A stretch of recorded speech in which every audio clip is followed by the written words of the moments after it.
प्रेम से बोलो शिव गुरु महाराज की जय। नीलम दीदी हरिंदर भैया की जय हो। गुरु भाई गुरु बहिना की जय हो। आई शिव गुरु के आसन लाग गइल बा आ डमरू पे नजर लाग गई बा और सब शिष्यन के नजर डमरू पे लाग गइल बा। जय हो जय हो। और शिष्या सब मिलके गुरु जी की चर्चा करत तारी और कहा तारी कैसे कैसे कैसे कि नजर लागी शिव तोरे डमरू जय हो। कि नजर लागी शिव तोरे डमरू पे नजर लागी शिव तोरे डमरू पे नजर लागी शिव तोरे डमरू पे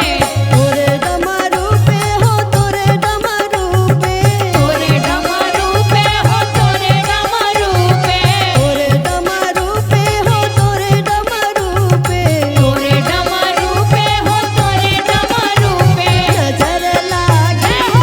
तोरे डमरू पे नजर लागी शिव तोरे डमरू पे नजर लागी शिव तोरे डमरू पे जो मैं होती बागों की कोयलिया जो मैं होती बागों की कोयलिया जो मैं होती बागों की कोयलिया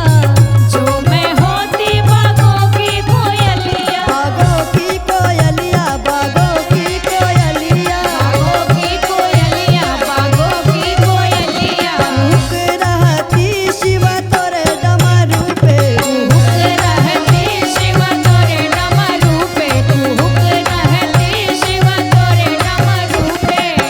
जो मैं होती शिव गंगा जमुना वहाँ गंगा जमुनवा हो गंगा जमुनवा जो मैं होती शिव गंगा जमुना वहाँ गंगा जमुनवा हो गंगा जमुनवा एक रहती शिव तोरे जटवा पे झलक रहती शिव तोरे जटवा पे झलक रहती शिव तोरे जटवा पे ओ जय मैं होती शिव काली नगिनिया काली नगिनिया हो काली नगिनिया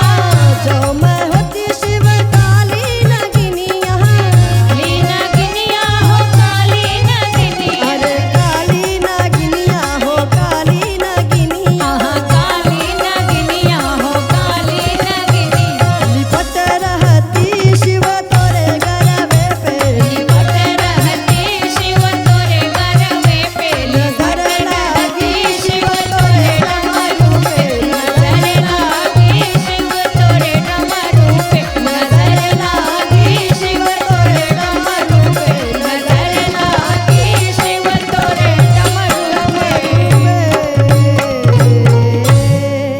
प्रेम से बोलो शिव गुरु महाराज की जय। नीलम दीदी हरिंदर भैया की जय। सच्चे दरबार की जय।